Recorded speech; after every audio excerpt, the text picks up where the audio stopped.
Hello, everyone. Thank you so much for tuning in today for another episode of Retail Redeveloped.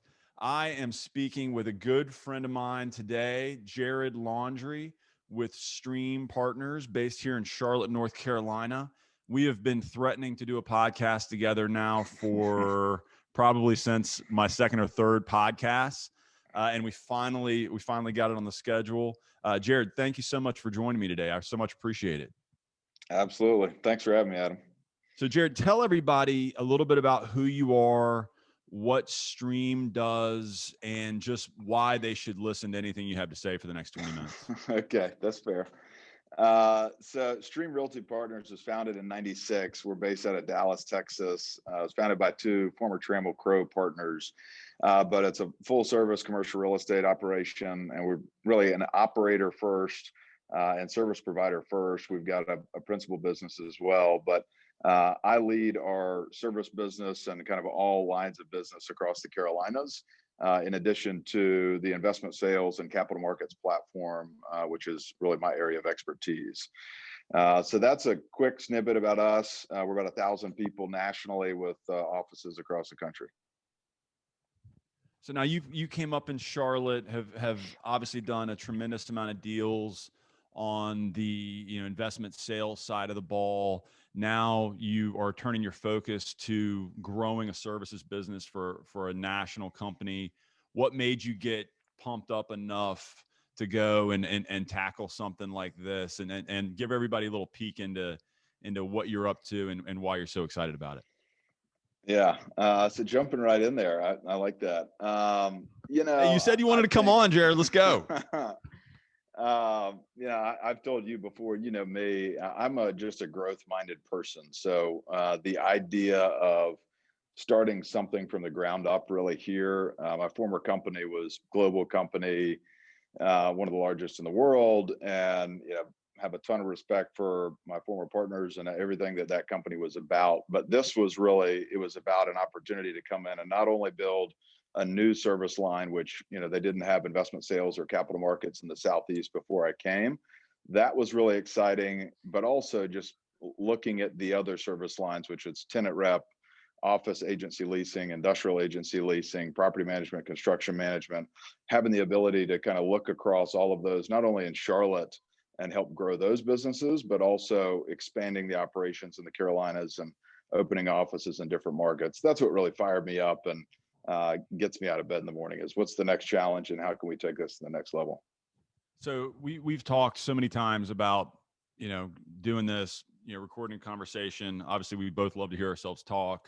And, this really was spurred by kind of our musings on what is the lasting impacts of COVID. How is it changing the market? Do me a favor, walk people through, the thesis behind this conversation and just what made us want to hit record. Well, it's obviously a changing world today, and it has been the last year, but it's in real estate in general. And as we both sit in Charlotte, we look at this market. It's changed dramatically in the last 5 years. I think it's going to continue to happen over the next 5 to 10. But what really kind of got me thinking was talking to a friend of mine. I won't name names, but developer. He's probably mid 40s, fantastic guy, really good at what he does. He's looking at doing a project here in an urban part of Charlotte, and it was a 300,000 square foot project. And we're kind of talking through the details of what may fit for that location, the scope of it, floor plates, the basic office developer kind of conversation. And the of a 300,000 square foot project, 25 of it was going to be retail, either whether F&B or soft goods. And he was agonizing over the idea of how to program that and how to deal with it. And my background, I kind of grew up in the restaurant industry. I have a huge passion for F&B and just love that. And I'm maybe a polar opposite of him from a creative standpoint. And I laughed and I was like, it's 25,000 feet of a 300,000 foot project. Like, that's the fun part. The fun part isn't the floor plates and the basic blocking and tackling. It's what's going to activate a project. But that conversation kind of got me thinking from a developer standpoint. It feels like it's white or black. either, and I'm not going to, throw the whole, older generations under the bus. There's a portion of, people in their 60s, 70s today that have a different mindset and maybe that don't fit with the generation and the frankly the workforce that is occupying most of these buildings today. But I've met some of the most creative people in my career are in their that same 60, 70 generation. So it's really a matter of the individual and the role that that person is in.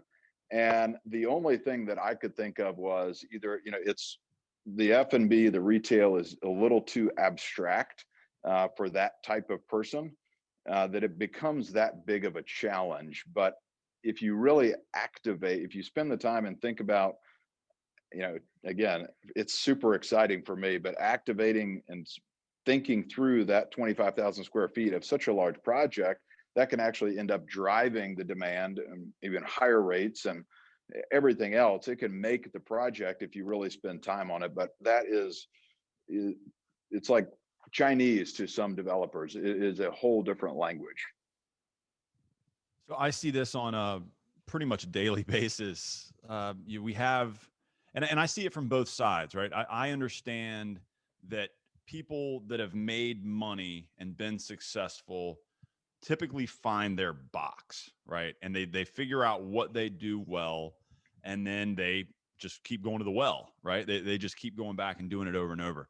So when you have a multi group that is really good at banging out, deck wrapped garden style apartments, and then the city comes in and says, hey, if you want to build 275 units, then you must have 4,000 square feet of retail. And they're like, shit, that's not what I do. But okay, let me check that box and I'll do this horrible excuse for retail at the ground floor of my multi deal or my storage deal or my office deal. And we'll just check that box and we'll get to it when we get to it. Right. And Yep. by the time it gets to a guy like me who, puts food on the table by, figuring out retail projects, typically it's kind of an abomination, right? A lot of times. Then you have other developers that look at things the same way that you and I do. I'll pick on one like Eden's, right? Like you can tell that they build even their mixed use product ground up as opposed to a lot of other developers that build it top down, right? Yep. Okay, we know we're going to get 300 units. Like we got to put 6,000 feet here. Yeah, we'll just cram it off in that corner and somebody will come in and lease it, right? So it really comes down to a mindset of, are these people going to get excited about it and understand that if they amenitize it in the correct way, that they're going to get higher rents throughout the other 275,000 square feet to your example. But a lot of people don't quite understand that marriage. Yep. And I see it on a large institutional level where you have groups that own stuff all over the country, and they're hitting the panic button on all of their retail, right? They're writing down all retail across their portfolio because they're scared shitless about what's going on. They don't understand what's going on, and they don't quite know how to pivot and bring the retail back to the forefront and make it an amenity for the rest of their development. That's right. Well, and I think too, depending on the project, because I'll talk about like Vantage is a good example. Spectrum, very large office component, but such a large retail component as well. That's something where they say, we could probably figure this out, but let's get the expert to come in and let him figure that out for that project specifically. And when it's that big of a scale, it's easy for somebody like yourself to come in and say, perfect, I can work with this. It's a blank box, but it's not 3,000 feet here and 5,000 feet there. You can actually go in and lay out your merchant mix and figure out what's going to work and how is it going to work. And it's complex, but that's very different than, all right, we found a site in XYZ submarket. It's on the rail. We need probably 10,000 feet of retail. You don't have as much to play with there. You have maybe 2 or 3 little pockets to fill. And I mean, how do you look at something like that? Are you kind of looking at the holistic neighborhood and saying, all right, this multi project next door has a coffee shop already, so we don't need one here. Are you kind of expanding your merch mix in that situation? Yeah, obviously a merchandising mix, and for people that are listening to this that don't know or care what a merch mix is, when you look at, just take your neighborhood strip center, it's broken up into X number of bays. We go in on the front end and put what we call kind of our ideal merchandising mix together, which is, man, this neighborhood is really lacking, you know, Mexican food or yogurt or, purses, whatever it is. We put together what is called our ideal mix. Then we go and we make kind of our lists based on what fits that mix, and then we try to go out and find people. It's not rocket science, but it's what we do. So when a merch mix can't be the tail wagging the dog, right? I can't want to go in and put a Gucci store in a neighborhood that is, at the poverty line, right? That doesn't make sense. Like, you have to figure out what does the neighborhood need, and you can't kind of force that. So if it's an emerging neighborhood like a Camp North End, or what do we call it, a Lower Tuck, and West End.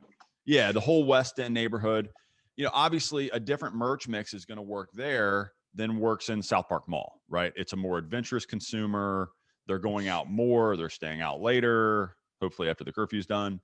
So the merch mix has to fit the neighborhood, as opposed to just like cramming your merch mix in, because that never works.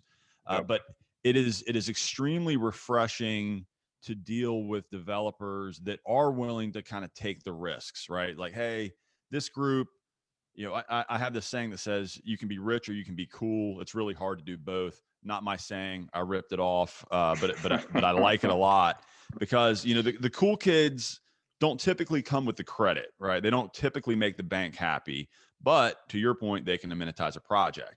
The guys, the Longhorn Steakhouses of the world, nobody's going to accuse them of being cool, but the bank's like, oh my God, they got 500 stores, and they'll sign a corporate guarantee. Like, let's do that deal. So you've got to have a developer that understands that and will let you go in and kind of tweak a merch mix to make the whole project make sense. Like, maybe you take a risk on the up and coming, empanada guy, but you also backfill it with a medical deal to kind of have that Yep. credit balance out. And it's really fun to have a developer or an owner that understands that and will let you go get creative, as opposed to somebody that's like, hey man, just bring me whatever. Like a guy that it's a distraction more than Yep. a passion play. Yeah. Well, and I think about, some of kind of the younger generation of developers, Third and Urban out of Atlanta is doing a project here now, Lower Tuck, which you mentioned earlier.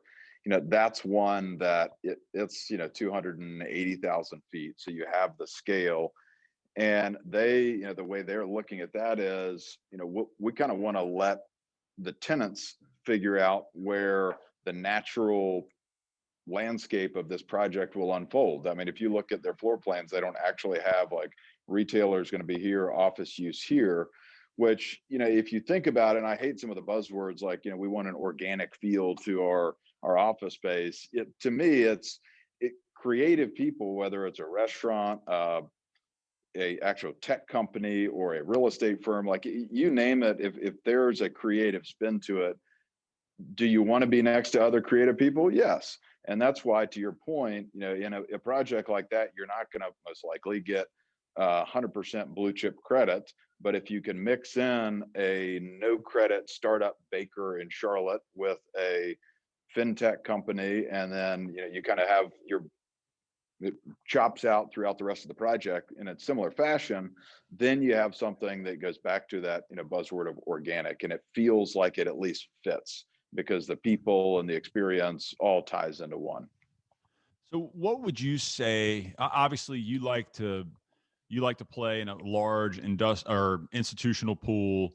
You have a tremendous amount of relationships with guys that are doing big deals all over the Southeast and nationwide. Frankly, what would you say to groups like that are kind of hitting the panic button on retail at large, right? They're like, oh my God, I got them across the country. I have 500,000 square feet or 1,000,000 square feet of retail that's bolted on to my baby, right? Like my 10 million square feet of XYZ. These guys, I'm in rooms where there's a lot of panic going on, and frankly for good reason. I mean, the retail landscape has changed markedly in the last year and will probably continue to change. What do you tell Yep. tell me the conversation you're having with that group, and how you're hearing those conversations unfold? Yep. Well, part of that is why you won't see a lot of transaction volume this year on the office or mixed use side, because there is going to be a lot of evolution of that product. And I think, frankly, this was a band-aid ripped off that was probably more painful than anyone would ever want. But at the end of the day, there are certain retailers that it was probably time for something new and fresh. And same for the restaurant side of things. There's probably people that were close to retiring and maybe it wasn't a fit anyways. And it's freeing up opportunity for the new up and coming restaurants, because you see, especially in that space, yes, there are a few restaurants I'm involved in as, personally, just kind of for fun as a side project, that are getting crushed right now. And there are others that we are doubling our pro formas from this year based upon last year's numbers, and just pro forma what we had kind of projected from the beginning. And now you have even, startups and pop-ups that are creating tremendous followings and having lines, across parking lots to get a taco or to get a vegan burger. And so there's a lot in that space that is going the wrong way, but I think there's opportunity that can come out of it with the right project and with, frankly, the right guidance. That's the toughest thing, is if you're not passionate about that space like you are, how do you know that it's a calculated risk that you're taking when you choose the empanada guy? Cholitos is a great example, Charlotte-based.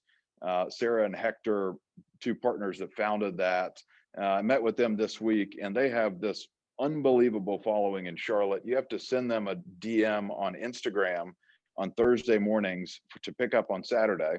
They only offer it one day a week, and they will sell out in 22 to 25 minutes every single week. And that's the following. I finally was fortunate enough to get some last week, and I showed up, and there's a line of 30 cars to pick up breakfast tacos on a Saturday. That's like some soup Nazi shit right there. Like, just keep your head down, get your burrito, Yeah. keep moving. Here's my cash. Yes, take my money. Don't worry if there's bread in the bag or not. But yes, that is, to me, those are the green shoots of, look, there are people that are still passionate about this, and people that started businesses in the midst of everything we're going through right now, and they're still tremendously successful, and you can see it on their face how fired up they are about doing what they're doing. That's the next wave that's going to eventually fill the holes of that million square feet of a 10 million square foot, mixed use portfolio. It's just not going to happen overnight, and it's going to take, frankly, bringing together those people who aren't real estate people, who are fairly new in the business, and aligning them with big institutions and traditional office developers. It's a fascinating thing to watch play out. We've seen this, and I've said this many times on this podcast, that COVID has been such a massive accelerant, right? It's just gasoline on a fire for what was already happening in the retail world. So it is slightly unfair to expect an office developer or a multifamily developer to be able to keep up with this, right? Like, they're watching this in real time. We've had, Sure, from the smart people that I talk to, I'm very lucky. I get to talk to a lot of really smart people on this podcast, and they've said that we've had a 5-year acceleration in the last 8 months on something that was already accelerating, right? So it's been this just whiplash of change that's kind of rippled through this market. So you have a group that's used to, analyzing corporate office tenant credit, and all of a sudden they're watching a fluctuation on the retail portfolio that's happening at warp speed. And so it is hard to expect these guys to kind of bob and weave in real time. And I think you're seeing a lot of pain in the market because of that. And frankly, I don't quite have the answer for these guys, because most of them are looking at month over month pro formas and quarter over quarter pro formas and trailing 12-month pro formas, and it's there's blood all over it right now, right? So I am, for one, am fascinated to think about what is the next 18 months. Like, we know what the last 12 months looked like. It was just a freaking horror show, right? But those next 18 months, the guys that are willing to dust themselves off and get aggressive and really start to make a difference are the ones that are going to be primed to be the next big movers and the next guys that are really making a difference. And frankly, I'm really excited to see who those guys are. Yeah. Yeah, well, that's a good point. So how do you and how do other people who are retail focused from just an economical, practical, just kind of next steps? How do you bring kind of both sides together of old guard office developer who still owns a lot of product across the country or across this city, and startup retailers who are looking to transition in to some of those older projects or newer projects, either way? How do we bring them together when an 800 square foot or 1,000 square foot retail space, and the education process that goes into getting startup minded F&B people especially, um, up to speed on real estate? How do we do that? Everybody's got to feel the pain, and everybody's got to be a little bit more creative than they were a year ago, right? And that sounds like I'm being simplistic, but I'm not. The deals that are getting done right now are, you've got that one segment that just wasn't affected by COVID, or it was a blip, right? You've got home goods, you've got grocery, you've got obviously anything that you can get on Amazon. Like, all of those guys are just kind of cruising. Medical, like, people still have to go, get Yep. their teeth done, right? Or whatever. Services, those guys, they took it on the chin, but immediately are kind of coming back. So you've got that section of the market that is just kind of marching along. Then you've got the guys that didn't make it, that, to your point earlier, there's a huge opportunity there with the guys that maybe weren't knocking the cover off the ball before COVID. This was kind of the accelerant that shut them down. Massive opportunity there. And I would encourage landlords to look at that as an opportunity and not, the end of the world, right? You're going to be able to backfill those guys with hopefully people that were better suited to increase your sales per square foot and increase your tenant mix and kind of amenitize your projects a little bit better. And then, the next phase is where it gets really, really interesting. Like, how can you look forward to, how can you look around a corner, right? And that is a really challenging thing to do right now, because nobody quite understands exactly what the next thing is. Because the next thing 8 months ago was entertainment.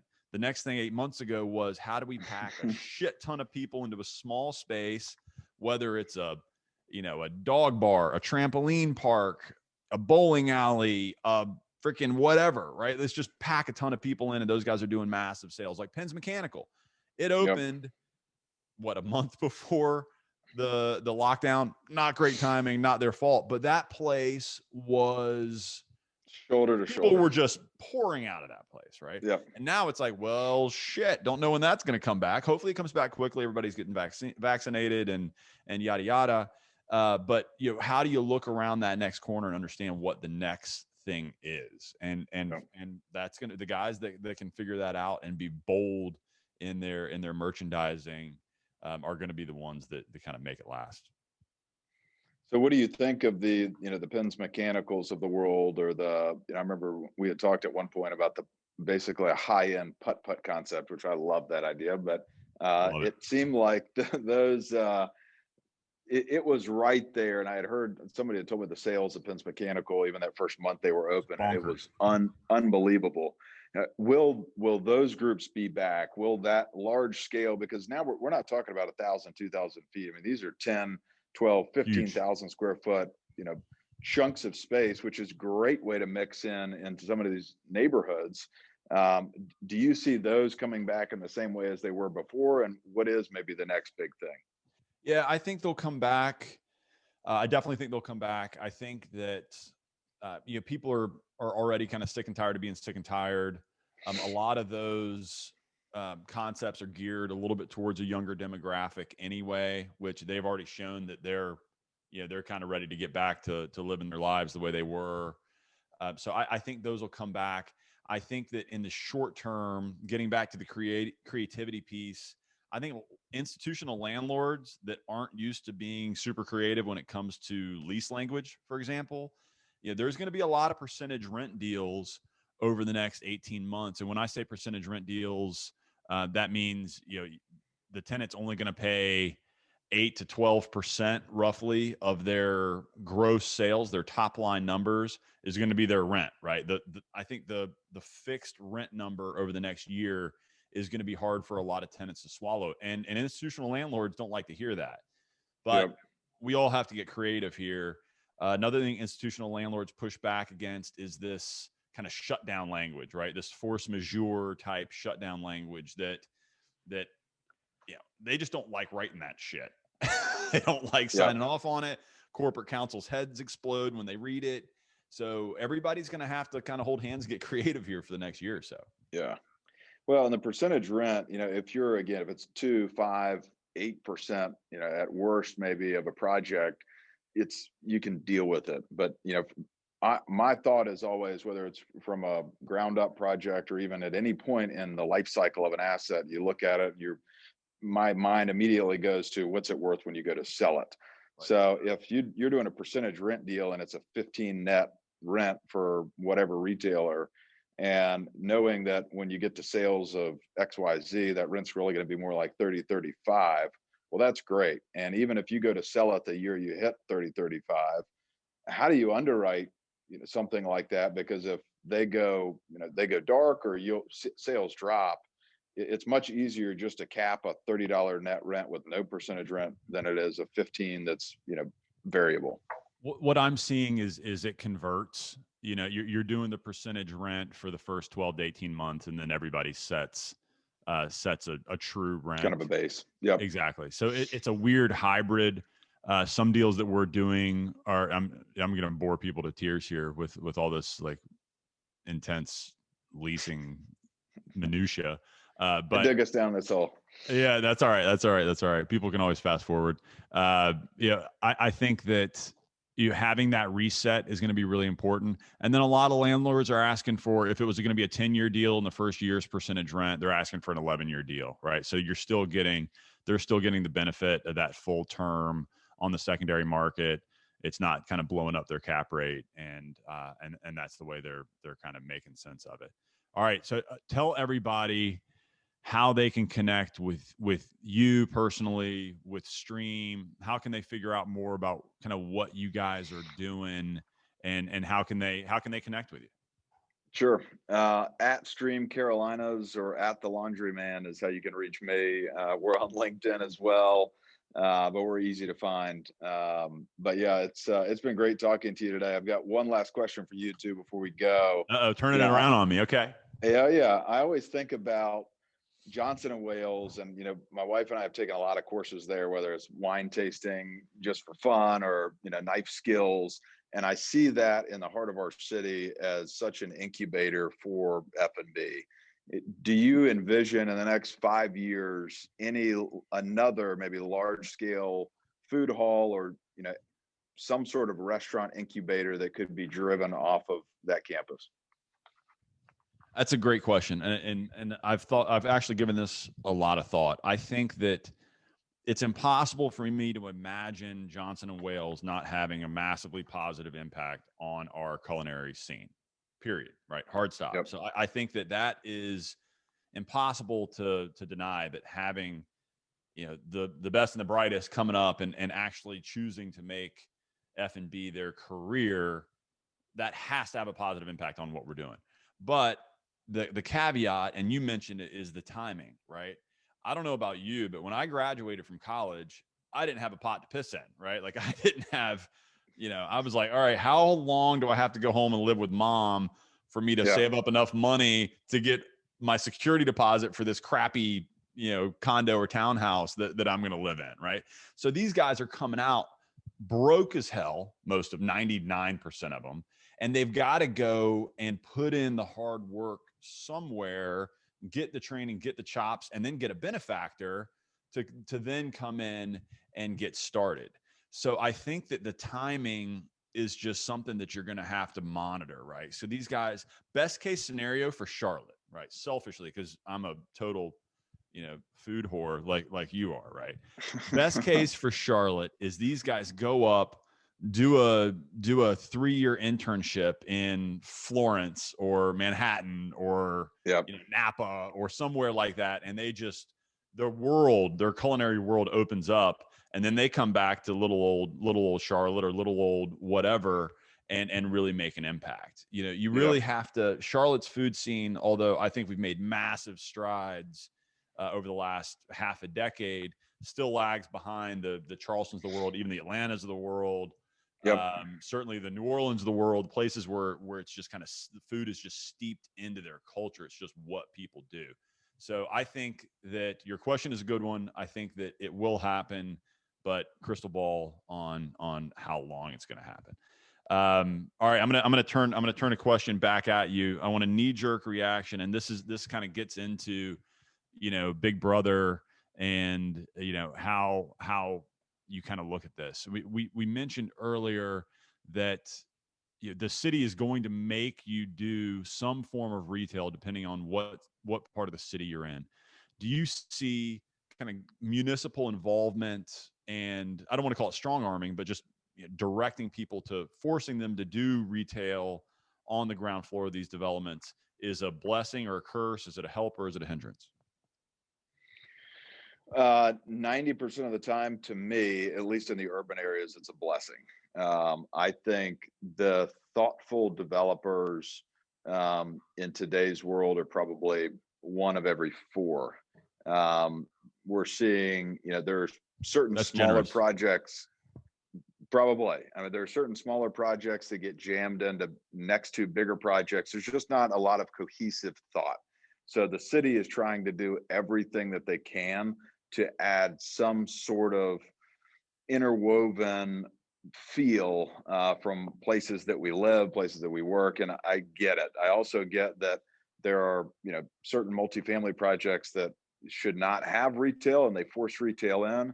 And you know what? That's nature of the beast. And maybe it's back to you of let's get creative. If you're on a hard corner and you're across from another multi-project that has the coffee shop and a bodega and medical use on the other side and residential on the other side, you're right. You probably don't need walkable retail. Maybe that retail becomes medical office or key man suites. I don't know, but I do think for blanket statement generally, yes, it's good because we need some sort of guidance as it relates to what we're delivering as the city continues to unfold. So I agree with the sentiment 100%, right? I don't think the city really has a choice but to enforce this.